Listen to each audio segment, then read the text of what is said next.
안녕하세요, 써니즈입니다. 한때 이런 생각을 한 적이 있어요.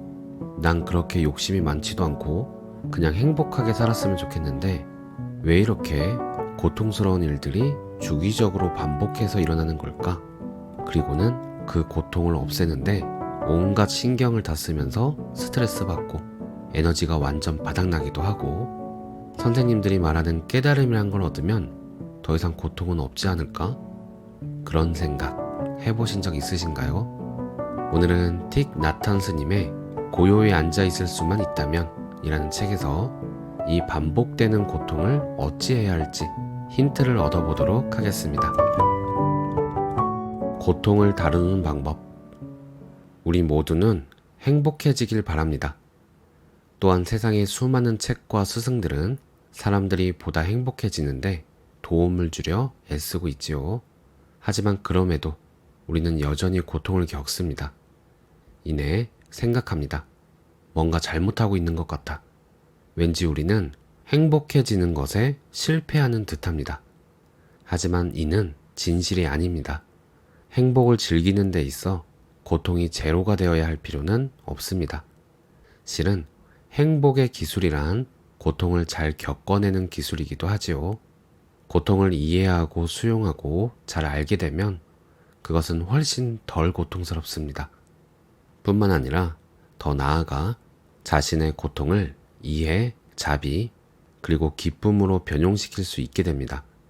스스로를 위해 그리고 타인을 위해 말이지요. 고통이 전무하고 오직 행복만 있는 그런 곳은 없습니다. 이런 사실은 우리가 가장 받아들이기 힘들어하는 부분이기도 합니다. 하지만 실망할 필요는 없습니다. 고통은 변용이 가능하니까요. 입을 열어 고통이라 말하는 순간 고통의 반대편이 동시에 이미 거기 있음을 우리는 알고 있습니다. 고통이 있는 바로 그곳이 행복이 있는 자리입니다.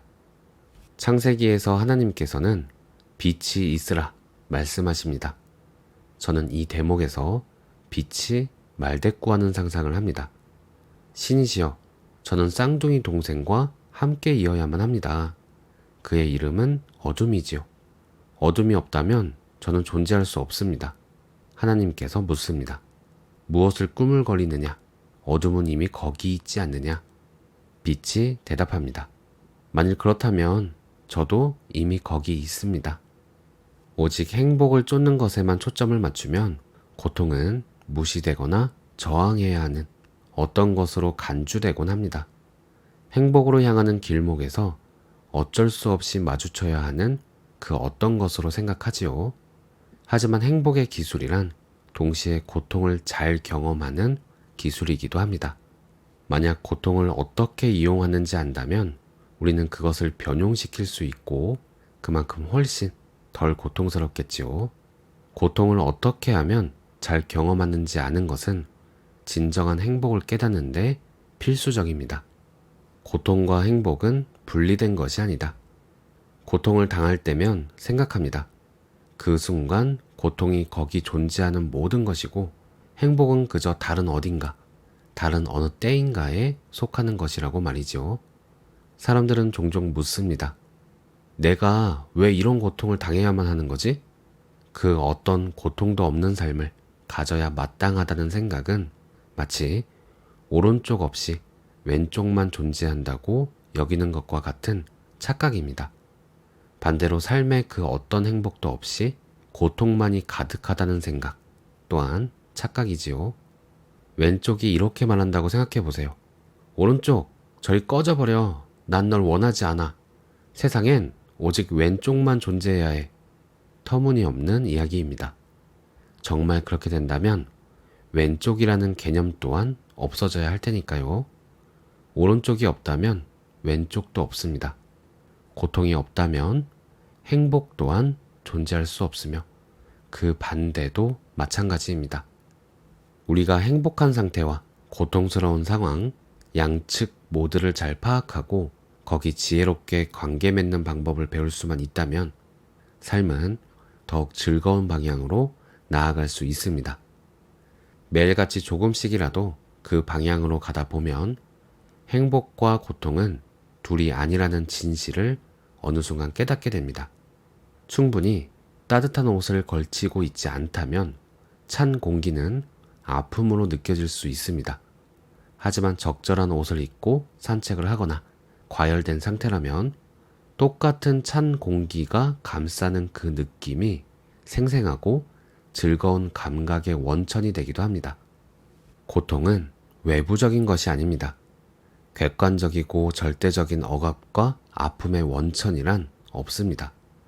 가령 시끄러운 음악이나 환한 빛 같은 것들이 당신을 고통스럽게 할 수 있겠지만 그것이 다른 이들에게는 기쁨을 주기도 하지요. 당신에게는 기쁨의 대상인 어떤 것이 다른 이들에게 불편함을 주기도 합니다. 당신에게 피크닉 계획을 망쳐버린 비 내리는 어떤 날이 가뭄에 시달리는 농부에게는 애타게 바라던 하루입니다. 행복은 오늘 바로 가능합니다. 단, 그것은 고통과 분리될 수 없습니다. 어떤 이들은 행복해지려면 그 외 모든 고통을 피해야만 한다고 생각합니다. 그 결과 끊임없이 경계하고 끊임없이 걱정합니다. 종국에는 모든 자유로움, 자연스러움, 그리고 기쁨을 희생하면서 끝을 맺지요. 이는 바람직하지 않습니다. 아픔을 인식하고 그로부터 도망치는 대신 받아들일 수 있다면 결국 알게 됩니다. 비록 아픔이 있지만 기쁨 또한 동시에 거기 있음을. 어떤 이들은 고통이 신기루와 다름없다고 말합니다. 또한 지혜로운 삶을 위해서는 고통과 기쁨 양쪽을 모두 초월해야 한다고도 말하지요. 저는 이와는 정반대로 말합니다. 고통을 잘 겪어내고 행복하기 위한 길은 지금 이 순간 실제로 어떤 일이 벌어지고 있는지 감지하고 그것과 긴밀히 교감하는 것에 달려 있습니다. 그렇게 함으로써 당신은 해방적 통찰을 얻게 됩니다. 이는 고통과 아울러 기쁨의 진정한 본질에 대한 통찰입니다. 진흙이 없다면 연꽃도 없다. 고통과 행복 모두 본질적으로 유기물적인 성질을 갖습니다. 양쪽 모두 무상합니다. 언제나 변한다는 뜻입니다. 여기 아름다운 꽃이 한 송이 있습니다. 하지만 시들어버리면 그것은 비료가 됩니다. 그리고 그 비료는 다시 다른 꽃의 양분이 되지요. 행복 또한 이와 같이 유기물적이고 본질적으로 유한합니다. 그것은 고통이 되었다가 다시금 행복이 될 수 있습니다. 부다께서도 고통을 겪었을까? 어린 승려 시절에 저는 부다께서 깨달음을 성취하신 후 어떤 고통도 겪지 않았을 거라 믿었습니다. 계속 고통을 겪어야 한다면 부다가 되는 게 무슨 소용이람? 순진하게 스스로 되묻곤 했지요. 부다께서도 고통을 겪었다는 것은 분명합니다. 우리 모두와 동일하게 육체가 있고 느낌과 인지가 있었을 테니까요. 아마도 때로는 두통이 있었을 겁니다. 어쩌면 류마티스 관절염으로 고통을 받았을지도 모르지요. 어쩌다 제대로 조리되지 않은 음식을 드셨다면 복통으로 고생을 하셨을지도 모릅니다. 이렇듯 당신께서는 육체적 고통을 겪으셨을 테고 또한 감정적인 고통 또한 느끼셨을 겁니다. 사랑하는 제자 중 한 명이 죽었을 때 분명 당신께서는 고통스러웠을 터입니다. 친애하던 친구가 방금 죽었는데 어떻게 고통받지 않을 수 있겠습니까? 부다는 돌덩이가 아닙니다. 그분도 사람이었습니다. 하지만 그에게는 많은 통찰과 지혜 그리고 연민이 있었기에 고통을 겪어내는 방법을 알고 있었고 따라서 그 고통은 훨씬 덜했을 것입니다. 4가지 고귀한 진리. 부다께서 깨달음 후 가장 먼저 행한 가르침은 바로 고통에 관한 것이었습니다. 이를 4가지 고귀한 진리라고 부릅니다. 부다의 4가지 고귀한 진리는 다음과 같습니다. 고통이 존재한다. 고통을 만들어내는 일련의 작용이 존재한다. 고통이 멈춘다. 즉, 행복이 있다.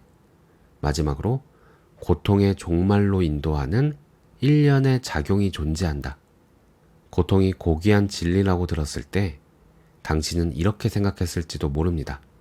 고통에 무슨 고귀한 점이 있단 말이람? 고통을 올바르게 인식할 수 있다면, 그리고 그것을 수용하고 그 뿌리를 깊이 바라볼 수 있다면 그것에 끝없이 되먹임하는 습관을 흘려보낼 수 있습니다. 동시에 행복으로 향하는 길을 찾을 수 있지요. 바로 이것이 부다께서 말씀하시는 바입니다. 고통에도 이로운 점이 존재합니다. 그것은 뛰어난 스승이 될 수 있습니다. 고통은 무엇으로 이루어져 있는가? 통증, 질환, 배고픔, 그리고 물리적 손상은 육체의 고통입니다. 이들 고통 중 일부는 그야말로 피할 수 없는 것이지요. 그 다음 마음의 고통이 있습니다. 여기에는 불안, 질투, 절망, 두려움, 그리고 분노가 포함됩니다. 우리에게는 씨앗이 내재되어 있습니다. 잠재력이 있다는 말입니다.